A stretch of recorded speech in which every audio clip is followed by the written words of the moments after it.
Oh my God, this is the burnout. Is this it?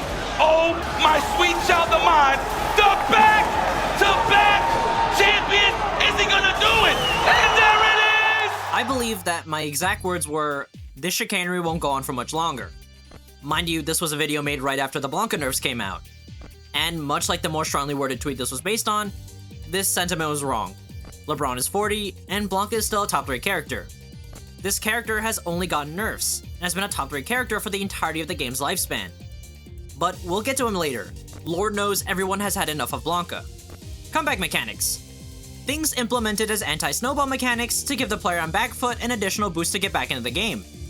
Because stomps aren't fun for the player losing or to watch, with certain exceptions of course. And in Street Fighter V, the comeback mechanic was the V-trigger, and this was/is comically controversial. Locking moves behind a pseudo-install that you only get when you're losing doesn't feel good. And more importantly, this was very strong. It seemed over-centralizing, where the rest of the game didn't matter because you could just pop V-trigger and win off of it. This is true to various degrees. Different characters have different strengths and reliances on V-trigger. Here's a list. But with Street Fighter VI, lots of changes to just about everything. No more V-gauge, no more V-trigger. But now you have a dedicated super bar, just for your supers. Your EX moves are over here now. Bar goes up to 3, and everyone also gets 3 whole supers. That's a lot of supers. Most of them serve the same purpose, invincibility and damage. But there are a couple of supers that do a little more. The same way V-triggers were kind of installs, these are also kind of installs. Supers that take over the super bar and give you another resource to manage. Like this one. I'm sure everyone is very well acquainted with this one. Before, this was almost a universal mechanic. And now, only 5 characters have this game mechanic. Well, 6 if you count Mai, but I already counted her as a resource character, so not talking about her this time. Let's talk about the 5 resource supers, and 5 characters that these supers are on. Because these moves are meant to work in conjunction with the rest of the character. Context and whatnot. I want to start off with the supers that supplement already unique character mechanics. Sometimes characters can get their own unique resource or whatever, and in these cases, this super is meant to directly influence that part of the character. And the 2 examples in this game, so far, Crimson Viper with her cancels, and Jamie with his drinks. Viper has her own movement option, a high jump. Costs a bar of drive, but lets her go real high. But you aren't using this for the movement. Well, sometimes you are, but you're more using it for the cancels. You can cancel out of your normals into this. And you can also cancel the start of your Seismo into it. But you can also cancel the pre-jump frames. I guess it's not a jump squad in this game. Into other special moves. And this is both a huge part of our game plan, and the reason why this character has an elevated execution floor. Use these cancels for her pressure, and use her burn kicks, a dive kick to get turns and get in. She also has 1 bar follow-ups to her special moves, for damage and to steal turns. Her buttons aren't the best, but they are supplemental to this being her primary game plan. And with that game plan comes managing your drive. While not as punishing as spending on a drive rush, you're still getting drive back. If you run low on drive or get put into burnout, then you lose access to this very strong tool. So what if you didn't need to worry about it?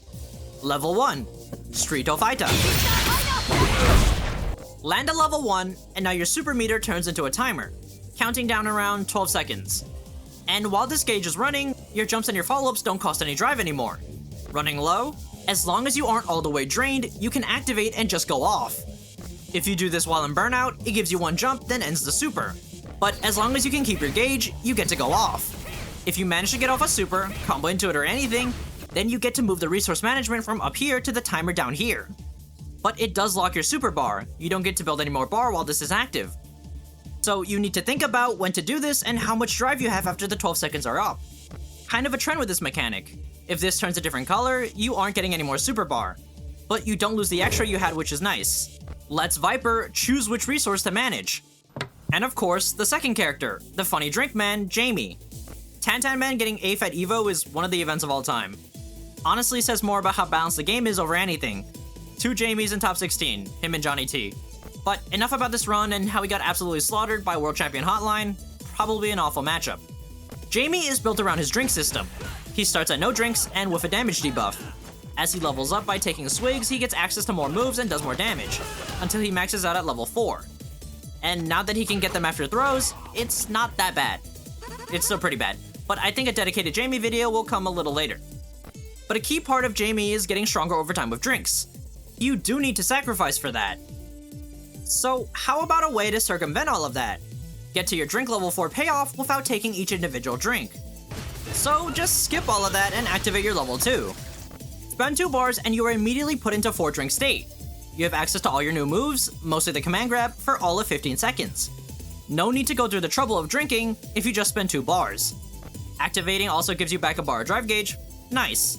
But for whatever reason, being in level 2 doesn't give you the full 110% damage buff, only 105, because this character needs more restrictions. It does have various good activates too. Get it off and immediately threaten your command grab mix.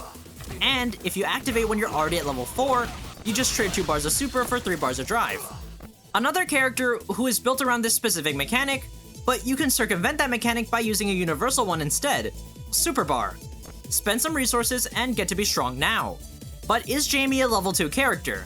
I'm not sure. His identity is a bit confusing, because his level 3 being different would suggest so, but the developers have been pushing his drink acquisitions and the buffs. But again, an additional route to your power. You don't need opportunities to drink if you just spend meter.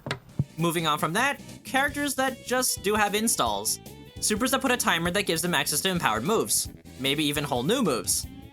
I want to go in order of strength, at least perceived strength now. So let's start with the first of the 3 characters that have all already had dedicated videos. Jerry and her Feng Shui engine. Because I already went over her, I'll just skim over how she plays. Footsie's character. Footsies. And the thing is, her level 2 doesn't really do too much with the rest of her kit. Activate, and now for 10 seconds, your buttons can cancel into basically all your other buttons.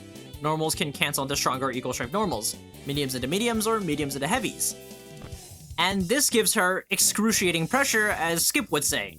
Right, you know, It was need excruciating leader. pressure. That's what it was. Is that meaning what, Skip? It gives her drive damage, it gives her mix through high-lows, and it gives her safe jump setups. Overall, a solid super.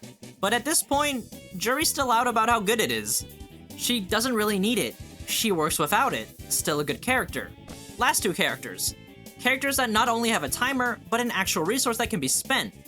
Let's start with Guile. Oh boy, Gully has not had a good exhibition. His level 2 is essentially the same as his V-trigger in Street Fighter V. Makes me very sad that they didn't bring back double sum missile. It is in the critical art, but that's not what I mean. Activate and get some mini booms. Mini booms. Chargeless booms, you can walk up and do these. Improves your zoning, gives big drive chip, and gives you more damage because you can tack these on to the end of your boom combos. Unfortunately, teaching Tonka this wasn't enough. This way? This is the goal. You do that. Oh! Dude, if I landed that in game, my chat would pop. Wait, do it again? Coach Nickel Dude was dealt a losing hand. But in practice, this install is a bit more specialized. Not nearly as good as it was back in 5. Holy moly, this used to be 2 bars, what were they thinking? And booms are plus on block. Many bad decisions.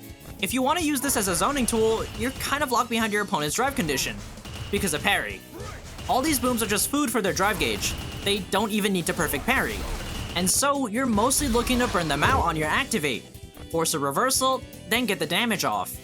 And because most of Guile's damage routes involve ending in a level 1, it's not like he has nothing else to spend it on. I think John overuses this just a tad too much. And because of this specific situation where you should use this, you don't end up managing this resource very much. A bit of a shame. Final one, it had to be Lightning Beast. This was not a good Grand Finals. Interpret that how you will. Blanka is dumb, whole video about him, so again, run through it very fast. Forced to play neutral, drive rush isn't very good, send heavy kick integral to his game plan because it forces you to start walking up. This is not whiff punishable. He can't really do anything, so he's spending the whole time to try to get you to do something.